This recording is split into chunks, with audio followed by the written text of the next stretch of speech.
Ohayou gozaimasu. Holiday ngayon, walang pasok sa trabaho. Kaya naman nagkaroon ako ng tsansa na makapanood ng concert dito sa Japan. Ang SB19 pagtatag World Tour Japan. Kaya kung 18 ka, paniguradong magugustuhan mo tong video na to. Ito nga pala yung pinakaunang concert na ma-attendan ko sa buong buhay ko. Kaya excited rin ako sa magiging experience ko ngayong araw. At bago umalis ng bahay, pinanood ko muna ulit yung ibang music video ng SB19 kasi mamaya live ko na siyang mapapanood. You know, 6pm to 8pm nga pala guys yung concert nila ngayong araw. Pero alas 2 pa lang ng hapon, bumiyahe na ako papunta sa venue ng concert sa may Saitama, Japan. Simula kasi dito sa amin guys, sakay ng tren, magdadalawang oras yung biyahe papunta dun. Fast forward.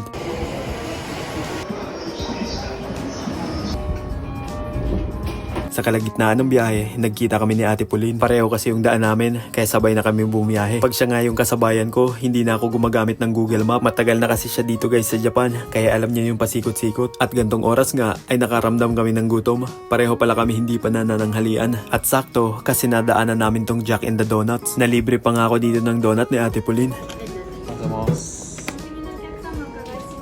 Fast forward, alas 4 na pala guys ng hapon nang makarating kami dito sa may Higashi Tokorozawa. Dito kasi guys yung station na bababaan para makarating dun sa venue. At sa labas nga ng station ay nagkita-kita kami nitong mga co-vloggers ko dito sa Japan. Pero bago pumunta ron, bumili muna ako ng drinks dito sa vendo. Gutom na rin kasi guys, kaya kinain muna namin yung nabiling donut kanina. Ulo ni Gro.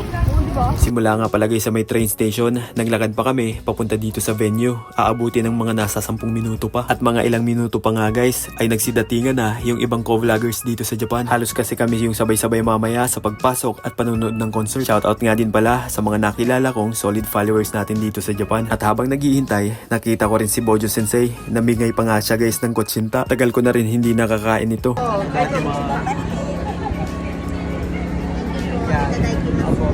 At dito nga pala guys, sa Japan, Pavilion Hall A yung venue ng concert ngayon. At dito nga rin sa labas ay maraming stall na mapagbibilhan ng pagkain. At bago nga guys mag alas 5 ng hapon ay pumunta na kami dito sa may entrance. Nilagyan na nga pala ako nitong silver sa kamay. Depende rin kasi sa ticket na gusto mong bilhin. Merong bronze, silver, gold at VIP. At nung meron na nga kaming lahat, nag-vault in na kami nitong mga kasama ko. At kumuha rin ako nitong coin na pwedeng pambiling drinks mamaya sa loob. At nakareceive nga kami ng merchandise na libreng t-shirt galing sa TFC. Buti na nga lang at nakasubscribe ako sa TFC. Oo guys, tama yung dinig nyo. Pwede ka nang makapag-subscribe dahil meron ng TFC dito sa Japan. At pumasok na nga agad kami guys kasi ilang oras na lang ay magsisimula na yung concert. So we will call this game as Dance Challenge.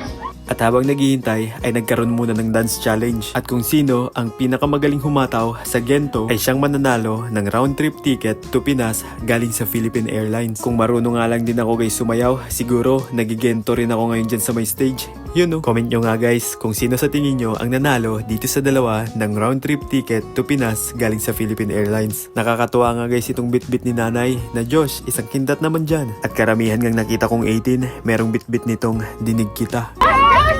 Parang nagpapakawak. Dustin lang kasi sakal, Dustin. Grabe guys, nakakahawa ng energy yung sigawan ng mga tao dito. Partida hindi pa yan nagsisimula.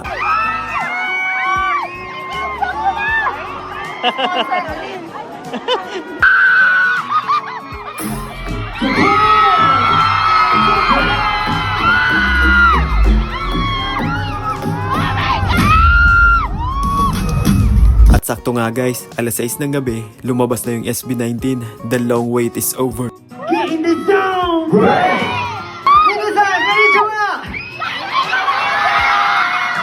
I'm your ultimate bias wrecker, Josh.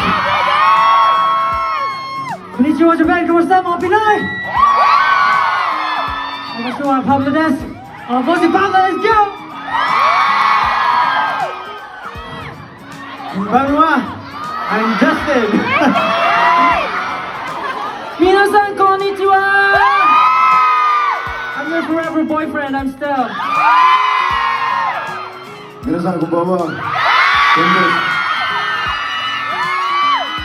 Hello everyone, we are SB19! At alam nyo ba guys, sa 2 oras mahigit na concert nila ngayon, grabe, halos lahat ng kanta nila ay pinerform nila ng live. Sobrang halimaw sa stage, hindi na nila kailangan talaga ng backup dancer. Tapos, bukod sa group performance, meron rin silang mga solo performance. Talagang nakita ko rin na bawat isa sa kanila ay may kanya-kanyang talento. Talagang di naman talaga mapagkakait sa kanila na sila yung tinaguraang King of P-pop. O, itaas ang kamay ng mga bagong 18 dyan. Maraming salamat po sa support niyo. Once again, this has been SB19! Yun lang, hanggang dito na lang. Huwag ka ulit mawawala bukas. Maraming salamat ulit sa iyong ilang minuto.